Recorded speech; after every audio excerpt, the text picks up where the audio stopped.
오늘 함께 보실 하나님의 말씀, 말라기 1장에 있는 말씀 함께 보도록 하겠습니다.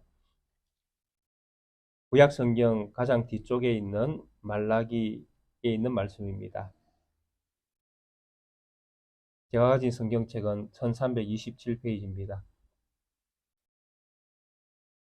말라기 1장 전체를 우리 함께 1절부터 14절까지입니다. 한 목소리로 합독하겠습니다. 여호와께서 말라기를 통하여 이스라엘에게 말씀하신 경고라. 여호와께서 이르시되 내가 너희를 사랑하였노라 하나 너희는 이르기를 주께서 어떻게 우리를 사랑하셨나이까 하는도다. 나 여호와가 말하노라. 에서는 야곱의 형이 아니냐. 그러나 내가 야곱을 사랑하였고 에서는 미워하였으며 그의 산들을 황폐하게 하였고 그의 산업을 광야의 이에 넘겼느니라.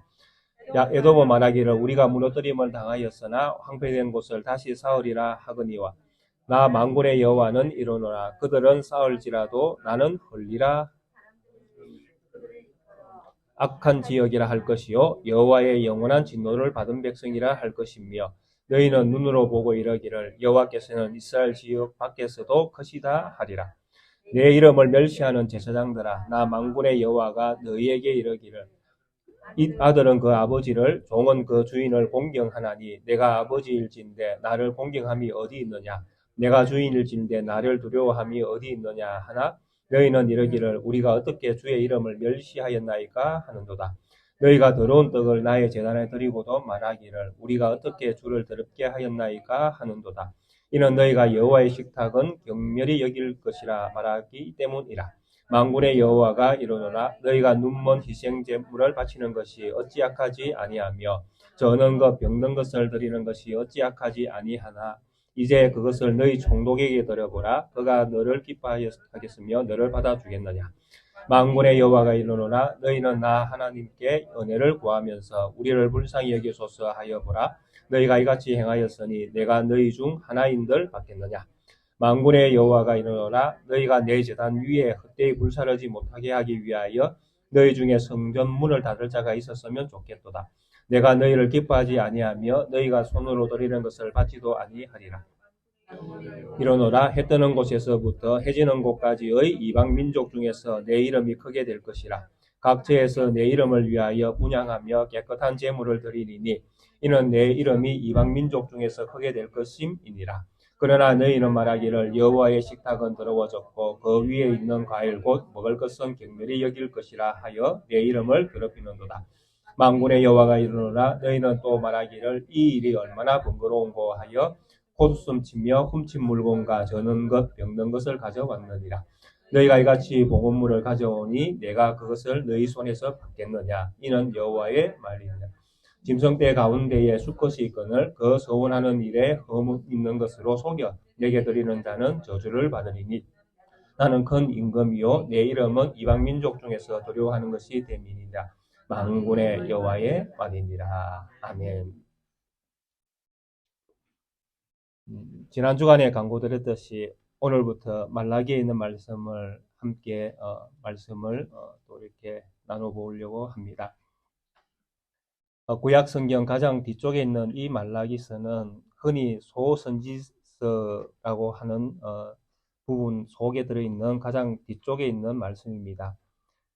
사실 우리가 소선지서라고 이렇게 이름을 붙여 부르지만은 성경의 기록으로는 이 부분에서 소선지서라는 이런 말들은 서지는 않습니다.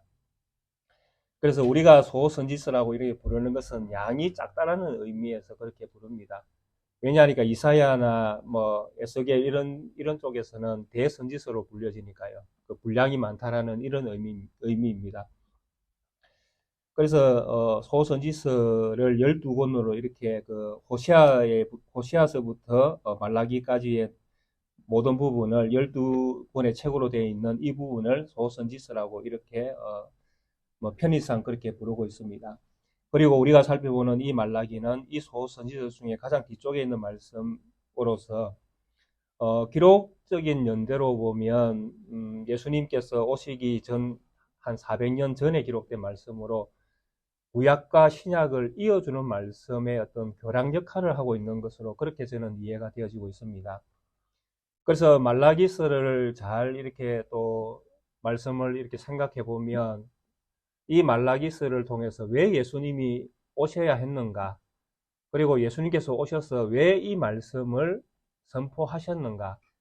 이런 부분들이 신약의 어떤 그 처음에 시작되는 신약의 어떤 메시지들이 이 말라기에 있는 내용을 잘 이해하면 신약에서 첫 번째 이렇게 선포되어지는 메시지까지 이해되어지는 이런 어떤 엄청난 그 은혜들이 이 말라기서에 기록이 되어져 있습니다.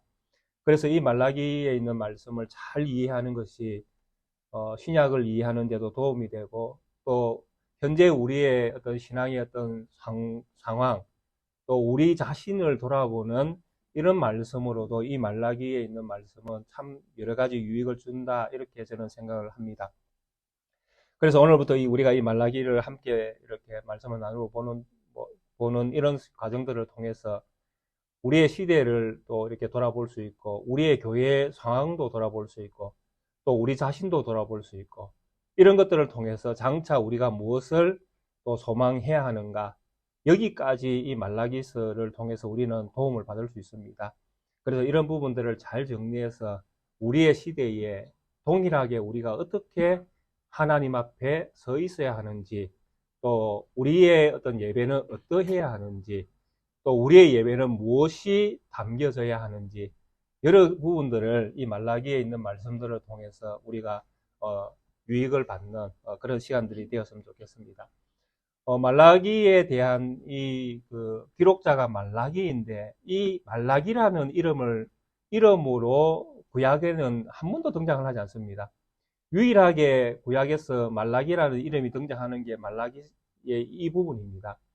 그리고 두 번 등장하거든요. 3장 1절에 보면 만군의 여호와가 이르노라 내가 내 사자를 할 때 이 내 사자가 말라기라는 그 이름입니다. 그러니까 내 사자 말라기를 풀이하면 내 사자가 되는 거예요. 내 사자. 그래서 이 말라기가 이 딱 그 구약 성경에 두 번 나오기 때문에 많은 학자들이 이견이 참 많습니다. 이 말라기라는 이 그 구약 성경 마지막에 있는 이 말라기가 기록자가 진짜 말라기인가? 라는 이런 어떤 의문들을 가지는 것이죠. 그래서 실명으로 우리가 제 이름이 정인봉이잖아요. 실명이잖아요. 제가 제 이름을 정인봉으로 이렇게 알려진 것처럼 말라기가 이 시대에 진짜 말라기라는 사람이 있었는가 하는 이런 부분에서도 사실 신학자들은 회의적인 어떤 그런 그러니까 실명이 아니라 가명으로 아마 이렇게 불려졌을 것이다 라고 많이들 추측을 합니다. 그러나 제가 볼 때에는 뭐 성경이 굳이 뭐 가명을 사용을 하겠는가 하는 그런 어떤 의심도 듭니다. 그래서 신학자들은 이런 어떤 언어의 어떤 사용이 제한적일 때는 참 많은 의심들을 하는 것 같습니다. 그런데 제가 볼 때는 이 말라기의 저자가 그게 이 실명처럼 이렇게 이해하는 것이 저는 좀 더 낫다고 생각을 합니다. 물론 이 말라기의 의미는 내 사자입니다. 3장 1절에 등장하는 내 사자인데 3장 1절에 등장하는 내 사자가 말라기라는 말은 아닙니다. 이해가 되시죠? 예. 말라기스의 저자는 말라기이지만은 3장 1절에 등장하는 내 사자는 말라기와 일치를 시킬 수가 없다라는 것입니다. 나중에 우리가 또 살펴보겠지만 3장 1절에 등장하는 내 사자는 신약 성경에 등장하는 세례 요한입니다. 그래서 이 말라기는 자기가 기록자로서 이 말라기의 기록자로서는 인정이 되어지지만은 그 이름이 가지고 있는 내 사자하고 3장 1절에 나오는 내 사자하고는 동등시 할 수 없다라는 것이죠. 그렇다면 궁극적으로 이 말라기가 내 사자라는 이름을 가지고 이 말씀을 기록했다면 이 말라기는 하나님께서 보내려고 하는 3장 1절에 등장하는 내 사자, 이 사자를 보여주는 어떤 상징적인 인물은 될 수 있다는 생각은 하게 되어집니다. 그래서 선지자들이 그런 역할들을 많이 하지 않습니까? 상징적인 어떤 역할들을 하나님의 뜻이 무엇인지를 자기의 몸과 자기의 입술을 통해서 자기의 삶을 통해서 그 백성들에게 전달하는 역할들을 선지자들이 하지 않습니까? 그래서 이런 어떤 측면들을 생각해 보면 말라기도 자기 시대에 하나님께 주신 말씀을 통해서 오실 그 사자, 내 사자의 어떤 역할들을 자기 시대에 말라기가 자기의 삶을 통해서 또 자기의 선포되는 말씀을 통해서 장차 올 내 사자의 역할을 먼저 보여주는 그런 상징적인 인물로 이 말라기는 자기의 역할을 감당하고 있다. 이렇게 저는 이해를 하는 것이 좋겠다라는 생각을 합니다. 그리고 기록 연대는 참 이연이 많습니다. 언제 이 말라기가 기록되어졌을까라고 할 때에 단서는 1장 8절에 등장하는 총독이라는 단어가 어느 시대에 사용되었는가 하는 이런 부분을 가지고 어느 학자들은 연대를 추정하는데, 지금 현재 이 말라기가 가지고 있는 배경을 보면 제2성전이 지어진 때입니다. 그러면 제2성전이 언제 지어졌습니까? BC 516년에 완성이 됩니다. 그러면 516년 이후에 이제 이 말라기는 기록이 되어졌다라고 우리가 이해를 할 수 있습니다. 왜냐하니까 이 본문에서 성전에서 제물 드리는 이런 일들이 지금 일어나고 있는 상황이니까요. 그래서 이런 상황들을 생각해보고 또 그들이 하나님과 이 시대의 이스라엘 백성들과의 이 대화 속에서 보면 그들의 문제가 무엇인가를 이렇게 가만히 살펴보면 결국 이 사람들의 문제는 무엇이냐 하니까 성전이 세워지고 나면 하나님이 약속하신 하나님의 나라가 이루어진다고 본 거예요. 이스라엘 백성이 가나안 땅에 들어가면 하나님 나라가 이루어지고 거기에서 태평성대하고 온 열방을 다스리는 세계 중심이 되는 나라. 이스라엘이 기대하는 하나님 나라는 그런 하나님의 나라가 그런 모습이었습니다. 그런데 이스라엘 백성들이 그런 것들을 기대하면서 성전을 재건하고 또 성전이 완성되어지고 또 하나님의 나라가 이루어지고 메시아가 오고 메시아에 의해서 다스려지는 엄청난 열방에서 최고 어뜸이 되는 나라, 이런 것들을 이스라엘 백성들은 꿈꾸고 살았던 것입니다. 그런데 이것이 세월이 지나도 이루어지지 않는 어떤 이런 현실들을 만나면 사람들은 어떻게 합니까? 그런 나라는 없다. 그런 나라는 오지 않는다. 그런 하나님은 우리에게 없다. 이렇게 되어지는 가능성이 많아지는 것이죠. 그런 가능성이 많아지면 이제 사람들은 어떻게 합니까? 하나님에 대하여 이제 소홀해지기 시작하는 것이죠. 예배하는 것도 그렇고, 기도하는 것도 그렇고, 또 그런 하나님이 약속하신 말씀에 대한, 순종, 뭐 이런 부분에서도 사람들은 이제 해이해지기 시작하는 것이죠. 그러면 어떻게 되어집니까? 자기 마음대로 이제 예배도 하고, 자기 마음대로 이제 살게 되는 것입니다. 이런 부분들이 말라기에 많이 등장합니다. 그래서 이런 부분들을 가지고 추측해보면, 결국 이 기록 연대는 성전이 세워지고 난 다음에 충분하게 어느 정도 시간이 흘렀을 것이다라는 것을 예측을 할 수 있는 것이죠.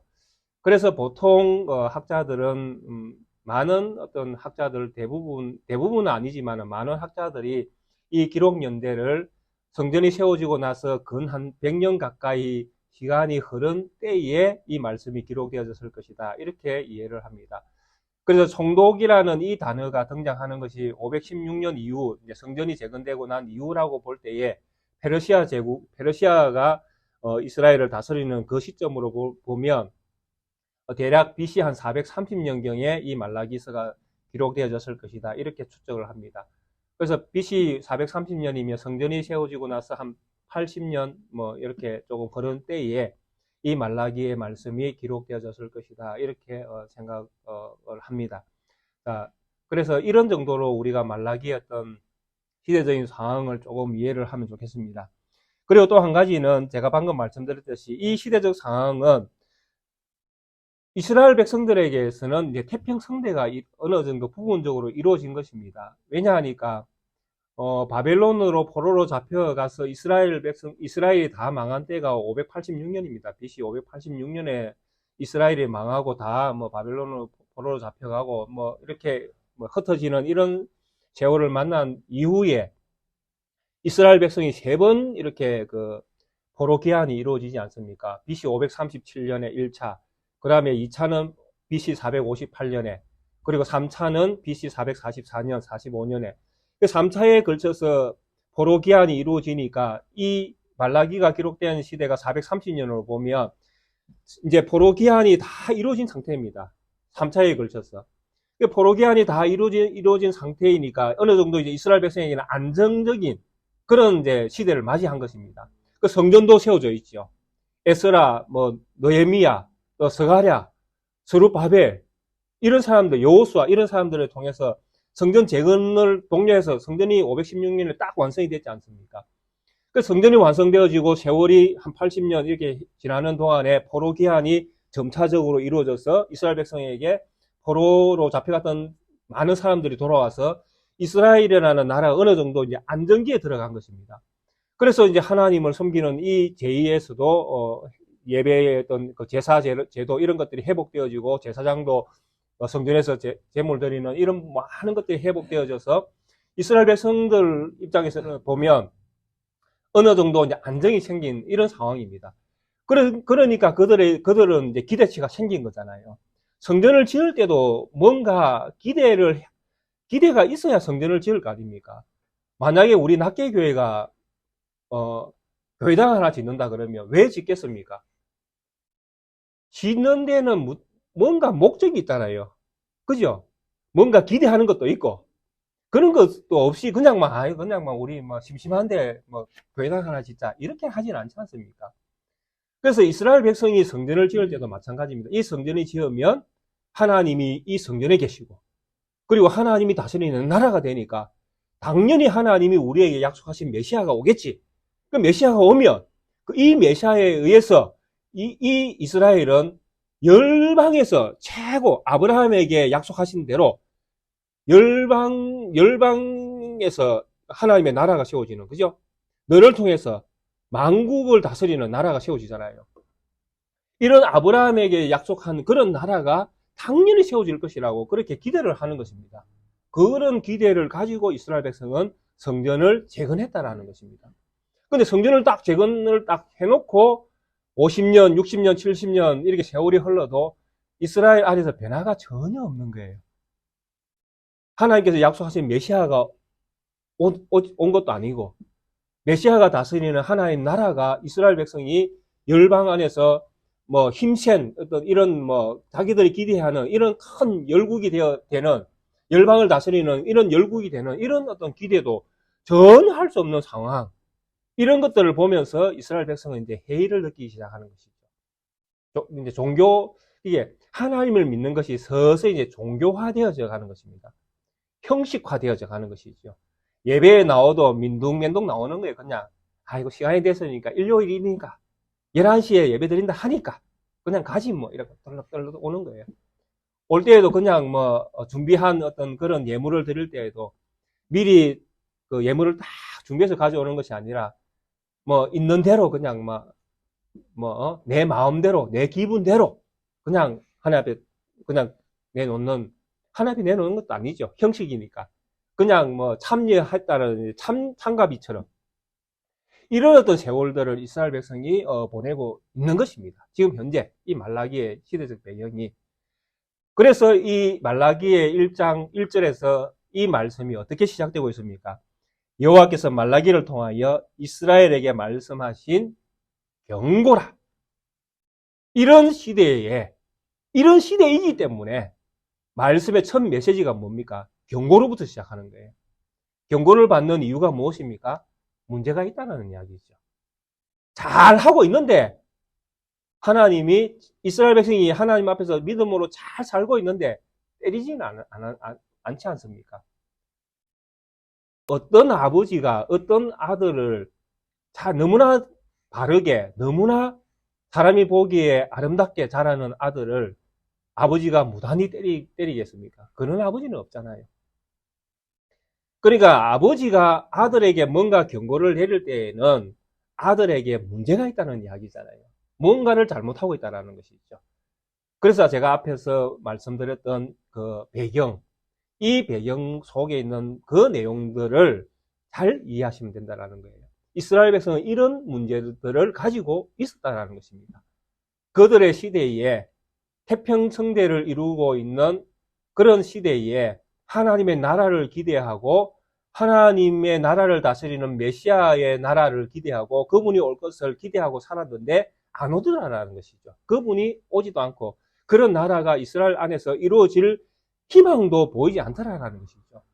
그래서 그들은 그들의 신앙이 종교화되어져 가는, 그래서 자기 마음대로 자기식으로 예배를 드리는 이런 어떤 시간들을 보내고 있었다는 것입니다. 이럴 때에 하나님께서 등장하십니다. 이렇게 이스라엘 백성이 자기식으로 자기 마음대로 믿음의 생활을 할 때에 하나님이 등장하십니다. 그리고 말라기를 통해서 말씀하십니다. 이스라엘에게 주신 하나님의 경고라. 하나님의 경고하실 때에는 거의 끝이라고 봐야 됩니다. 무슨 말인지 이해가 되십니까?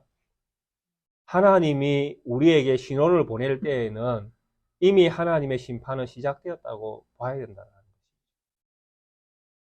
그것을 우리가 경험하지 않는 것이 복입니다. 하나님이 경고가 우리에게 떨어지는 그 시점까지 가지 않는 것이 우리에게 복이다라는 것입니다. 근데 말라기를 통해서 하나님은 이스라엘 백성에게 이 경고장을 날리십니다. 자, 경고장을 날리시는데 그 경고장을 날리시면서 하나님께서 이렇게 이스라엘 백성에게 말합니다. 여호와께서 이러시되 내가 너희를 사랑하였노라 하나 너희는 이르기를 주께서 어떻게 우리를 사랑하셨나이까 합니다. 하나님은 이스라엘 백성에게 이렇게 말씀하십니다. 내가 너희를 사랑했다라고 하니까 이스라엘 백성은 반문합니다. 하나님에게. 하나님은 언제 우리를 사랑했습니까? 라고 반문합니다. 왜? 방금 제가 말씀드렸죠. 이스라엘 백성들은 기대를 하고 있었다라는 것이죠. 하나님의 나라가 이루어지고 하나님의 나라를 다스리는 메시아가 이스라엘 백성들 안에 오고, 그래서 이 메시아를 통해서 이스라엘 백성은 열국 가운데 강대한 나라가 되어지는 이런 꿈을 꾸고 있었다는 것이죠. 그런데 이런 꿈이 현실에서는 일어나지 않더라라는 것이죠. 그래서 이스라엘 백성이 하나님께 반문하는 것입니다. 하나님은 이스라엘 백성을 나는 너희를 사랑했다 할 때에 이스라엘 백성은 반문합니다. 하나님의 사랑은 어떻게 보여졌습니까? 하나님이 우리를 사랑했다는데 증거가 어디 있습니까? 우리는 하나님의 사랑을 본 적이 없습니다. 지금 이렇게 이야기하는 거예요. 하나님이 언제 우리에게 메시아를 줬습니까? 하나님이 언제 우리에게 하나님 나라의 이런 열국과 같은 하나님 나라를 언제 하나님이 우리에게 만들어 주셨습니까? 하나님이 약속하신 메시아는 언제 우리에게 주셨습니까? 하나님은 하나님의 약속하신 걸 한 번도 우리에게 준 적이 없는데 어떻게 하나님은 우리를 사랑했다고 지금 말씀하십니까? 우리는 믿을 수가 없습니다. 하나님의 사랑이 언제 나타났습니까? 이렇게 지금 반문하고 있는 거예요. 참 하나님의 생각과 이스라엘 생각이 너무 다르죠. 하나님은 이스라엘을 사랑했다고 하는데 이스라엘은 하나님에게 말하죠. 하나님은 우리를 사랑한 적이 없습니다. 라고 이야기하죠. 이때에 하나님의 답이 참 이해할 수 없는 답을 하십니다. 나 여호와가 말하노라 에서는 야곱의 형이 아니냐. 그러나 내가 야곱을 사랑하였고 에서는 미워하였으며 그의 산들을 황폐하게 하였고 그의 산업을 광야의 이리떼에게 넘겼느니라. 이렇게 말씀합니다. 하나님의 사랑을 이야기하면서 하나님이 이스라엘을 어떻게 사랑했는가라는 이 질문에 하나님은 답을 이렇게 하십니다. 내가 에서가 형인데도 불구하고 내가 야곱을 사랑했다. 이것이 내가 이스라엘을 사랑한 증거다라고 말씀을 합니다. 자, 우리에게 하나님의 사랑은 어떻게 나타났습니까? 라고 묻는다면 이것을 가지고도 우리가 충분히 말씀을 들을 수 있다는 것입니다. 하나님이 우리를 어떻게 사랑하셨습니까? 하나님이 우리를 선택한 이 순간이 사랑이라고 지금 말씀하고 있는 거예요.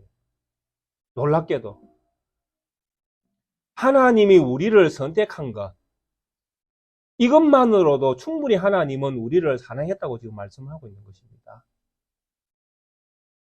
이 말씀은 무슨 말씀이냐 하면 지금 하나님은 여전히 이스라엘의 하나님이다라는 말씀입니다. 나는 여전히 너희의 하나님이다. 내가 야곱을 사랑했지 내가 에서를 사랑하지 않았지 않느냐. 에서를 봐라. 에돔을 봐라. 그 나라는 샀는다 할지라도 내가 흘려버릴 것이고 그 나라는 또 흘린다 할지라도 또 내가 또 흘릴 것이고 또 그 나라는 언제든지 이 땅에서 그 나라는 살아보려고 또 짓고 또 샀고 또 벌고 하더라도 내가 다 허물어 버리겠다고 말씀하시잖아요. 그런데 하나님은 이 에서는 그렇게 내가 버렸지만은 야곱은 사랑했다라는 것입니다. 근데 그 사랑의 증거가 무엇이냐라고 할 때 선택이었다라고 이야기합니다. 왜 야곱을 선택한 것이 왜 하나님의 사랑입니까? 하나님이 선택을 하신 그 이유가 왜 우리에게 사랑이 되어집니까? 참 놀랍지 않습니까? 선택은 우리는 어떻게 생각합니까? 칼빈의 5대 교리 가운데 하나님의 어떤 그 무조건적인 어떤 선택이잖아요. 선택이라는 것이 불가항력적인 선택이거든요. 그게 내가 어떻게 뭔가 해서 선택을 받는 것이 아니라 내가 아무것도 하지 않는 내가 어떤 그 행동도 취하지 않음에도 불구하고 하나님은 하나님의 사람으로서 각자 각인을 하나님 마음대로 선택하신다라는 것이거든요. 근데 문제는 무엇이냐라고 할 때에 이런 하나님의 선택의 목적이 무엇인가가 참으로 중요하거든요. 하나님이 우리를 선택했다는 것이 중요하지만은 하나님이 왜 우리를 선택했는가 하는 그것도 중요하잖아요. 왜냐하니까 우리가 이 창세기를 사실은 잘 살펴보아야 되는데요. 왜냐하니까 이 모든 신학의 어떤 출발이 창세기에 다 있으니까요. 하나님이 창세기에서 끊임없이 선택을 하시잖아요. 그러니까 똑같은 형제라도 하나님은 다 선택하지 아니하고 둘 중에 하나를 버리는 선택을 반복하시거든요. 처음에 아벨과 가인에서부터 시작이 되지 않습니까? 가인은 버리지만 하나님은 아벨을 선택하시거든요. 그래서 아벨이라는 그 계열을 따라서 끊임없이 하나님은 선택을 하십니다. 아벨의 계열 가운데 셋이 나오고 노아가 나오고 아브라함이 나오고 야곱이 나오고 또 이삭, 야곱이 나오지 않습니까? 이런 계열을 따라서 하나님은 끊임없이 선택을 하시거든요. 그 안에서. 그러면서 하나님께서 선택을 하시면서 목적을 이야기하십니다. 내가 누구를 선택한 것은 이라고 말씀하시면서 선택한 이유에 대해서 말씀을 하십니다.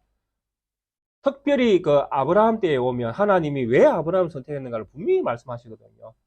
아브라함을 선택하신 목적이 창세기 12장 2절에 등장하지 않습니까? 거기에 보면 내가 너로 큰 민족을 이루고 네게 복을 주어 네 이름을 창대하게 하리니 너는 복이 될 것이라.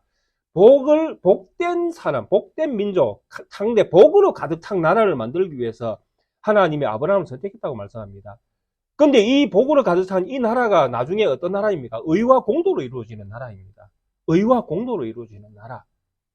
그러면 하나님의 선택을 받은 사람은 이 선택과 함께 어떤 나라의 백성이 되는가 하면 의와 공도가 이루어지는 나라의 백성이 되는 것입니다.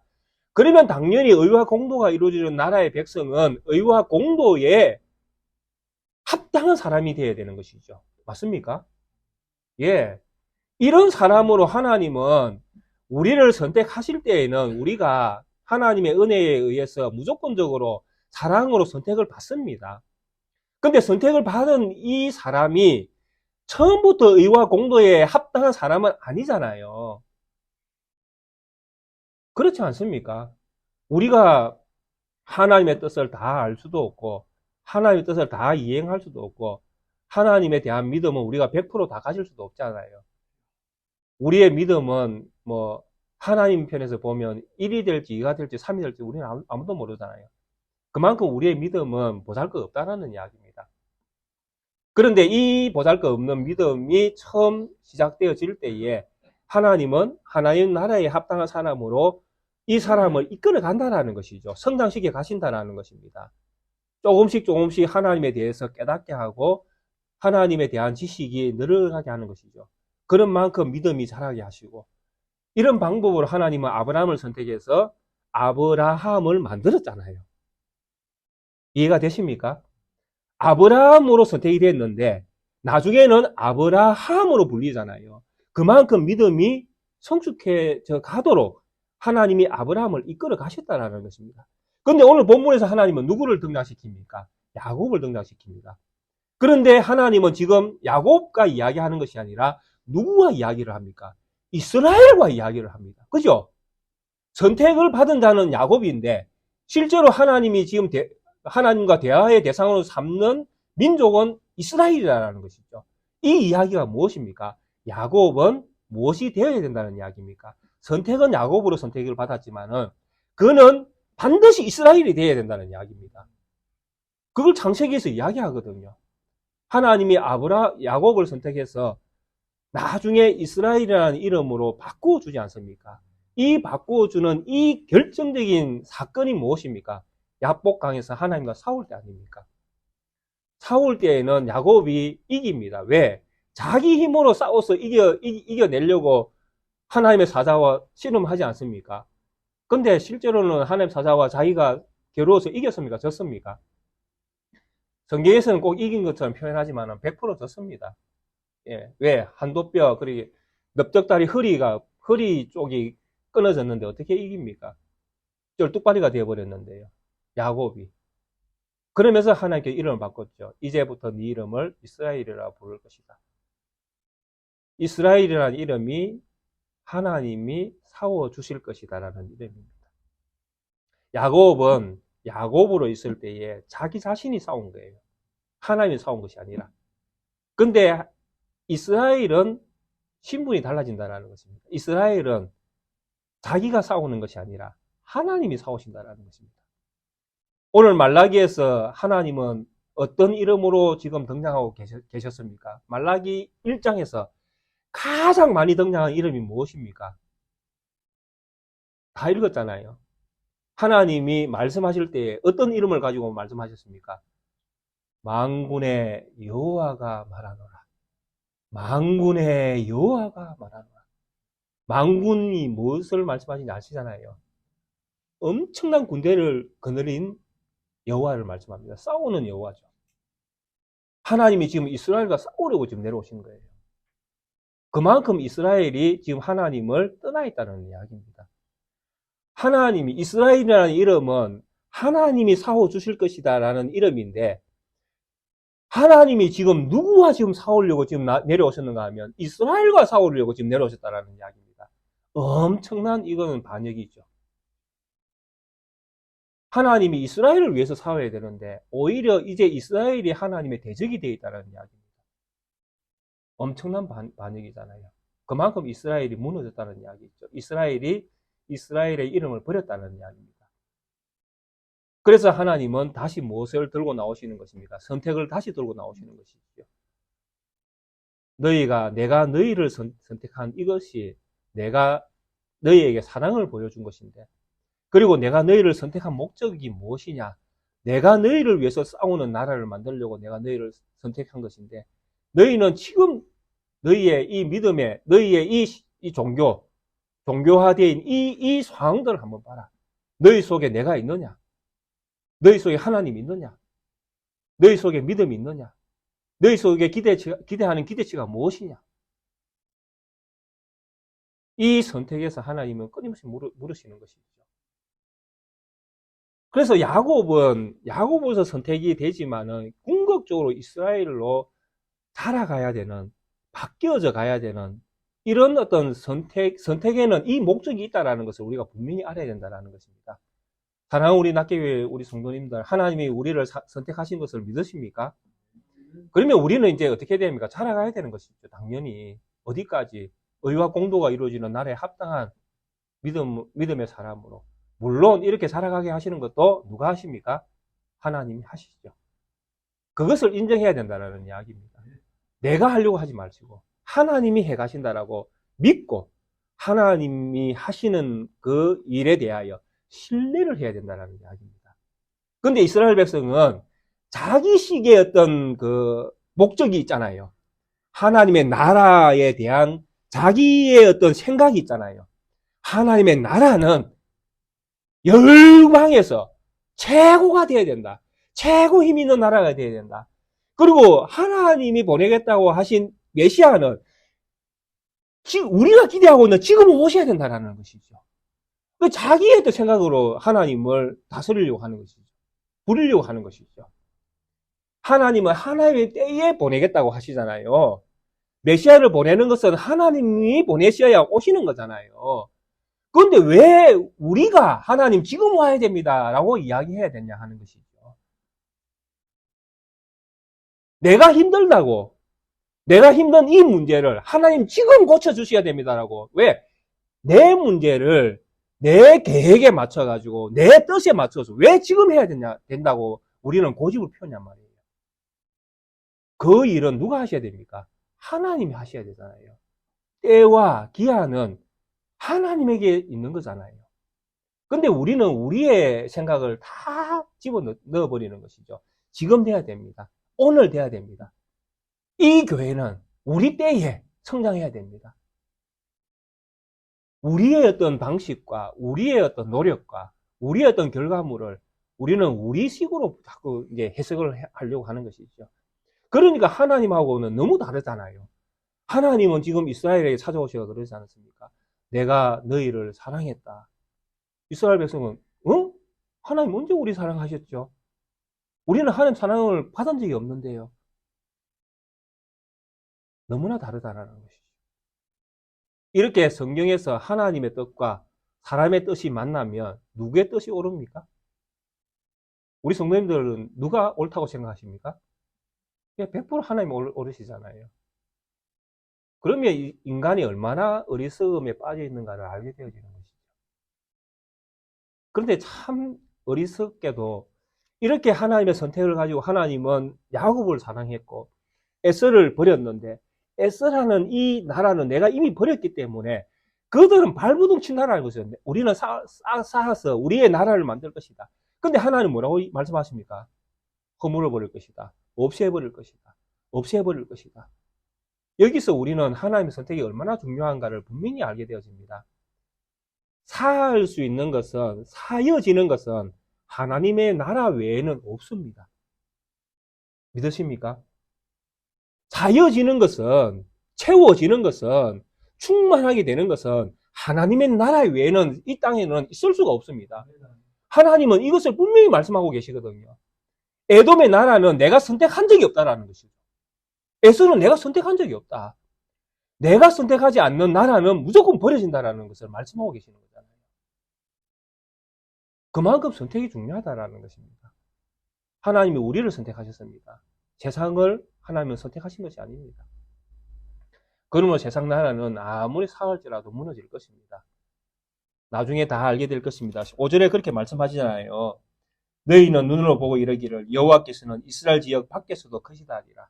하나님의 심판이 이루어지는 날에 이 이스라엘 밖에서 하나님이 얼마나 크신가를 세상은 알게 될 것이라고 말씀하고 계시는 거예요. 세상이 무너질 때에, 세상이 다 없어질 때에, 진짜 하나님이 살아계시는구나. 하나님 나라 외에는 다 허무한 것이 되어지는구나. 이것이 인정될 것이라고 하나님은 말씀하십니다. 이 말씀이 진리잖아요. 그래서 우리가 세상에서 소망을 둘 수 없는 부분이 그렇습니다. 세상이 이래서 우리가 소망을 두지 않는 것이 바로 이런 하나님의 선택의 세상이 받지 못한 나라이기 때문에 그렇습니다. 이것을 우리가 기억할 때에 우리가 어디에 있어야 하는지, 어느 곳에 우리가 자리를 잡아야 하는지, 어디에서 우리는 자라가야 하는지, 우리의 믿음의 어떤 정체성이 어디에 머물러 있어야 하는지 우리에게 분명히 보여지는 것입니다. 그런데 이런 시대에 정말 안타까운 일이 무엇인지 아십니까? 바로 이런 태평성대, 너무나 하나님 앞에서 성전이 재건되어지고 합당한 예배를 드릴 수 있는 환경이 다 조성되어 있을 때에 가장 많이 타락하는 부류의 사람이 누구냐 하니까 바로 종교 지도자들.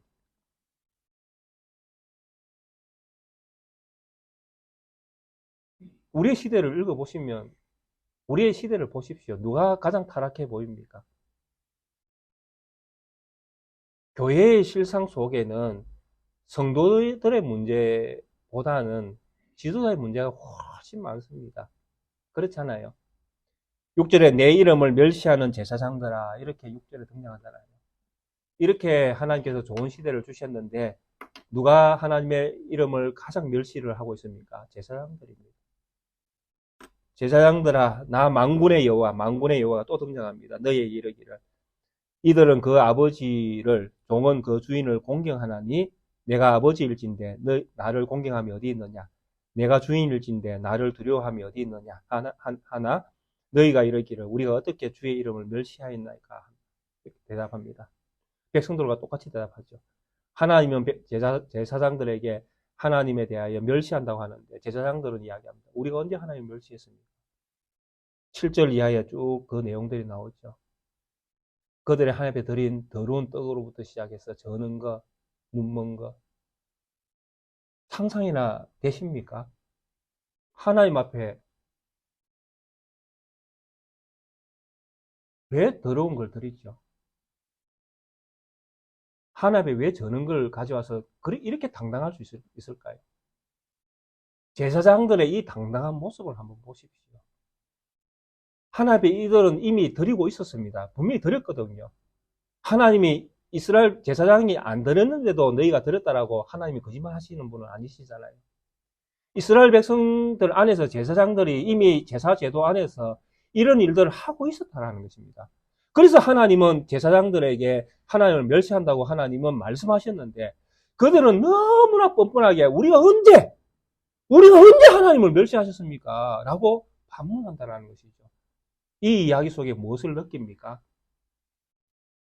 양심에 화인 맞은 것이 느껴지십니까? 이들은 이미 양심이 없습니다. 하나님에 대한 경외, 공경, 하나님께서 말씀하시잖아요. 너희가 나를 공경함이 어디 있느냐. 이 공경은, 여기서 공경은 하나님의 약속에 대한 믿음을 신뢰하는 걸 이야기합니다. 하나님께서 이미 하나님 나라를 말씀하셨고 메시아를 보내겠다고 약속하셨잖아요.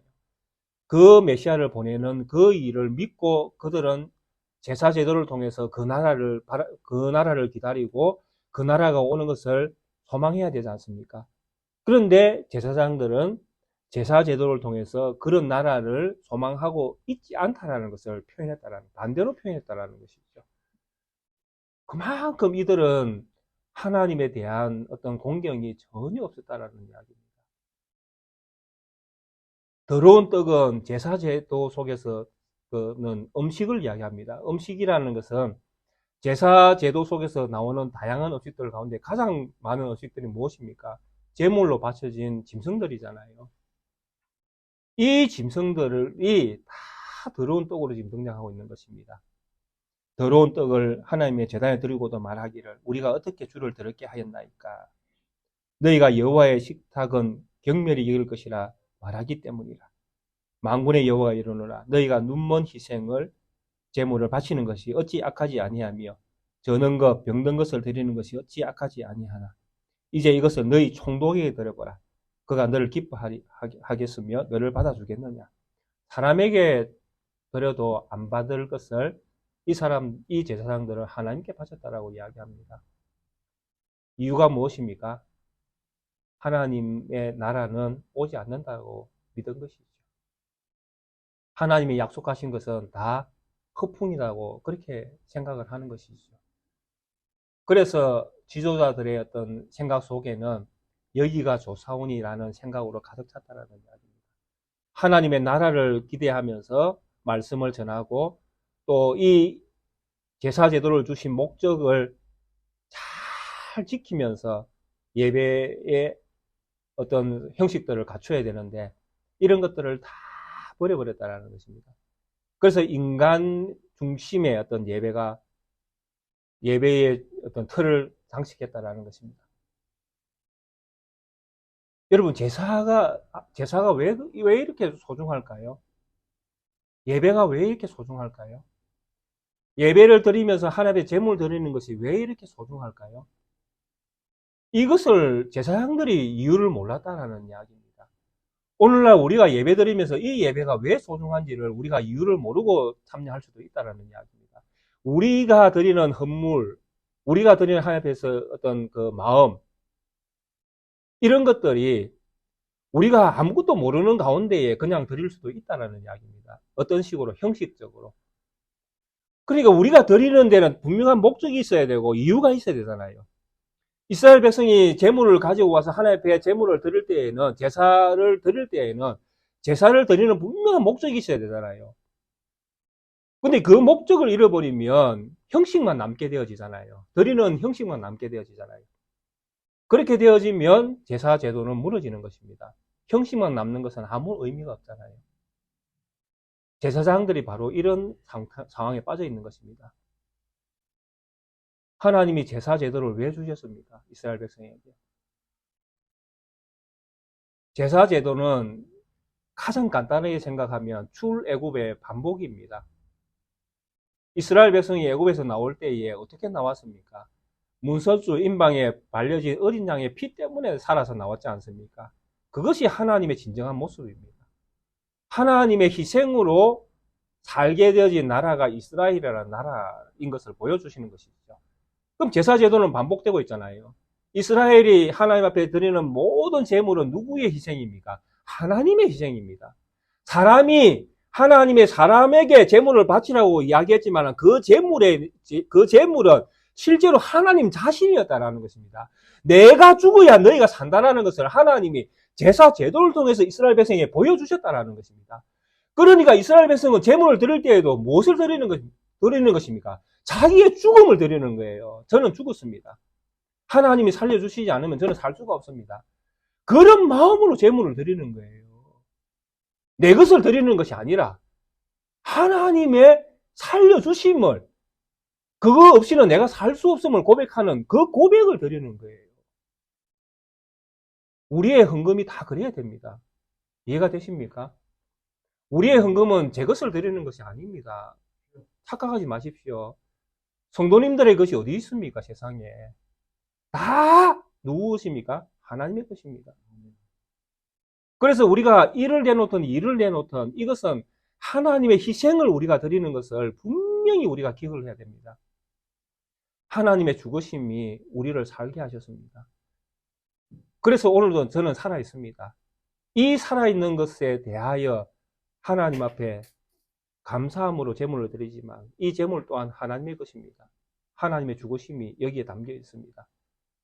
예배에, 기도에, 우리의 찬양에, 우리의 헌금, 우리의 예물 드리는 이 모든 형식 속에 이 고백이 들어있어야 진정한 예배가 되는 것입니다.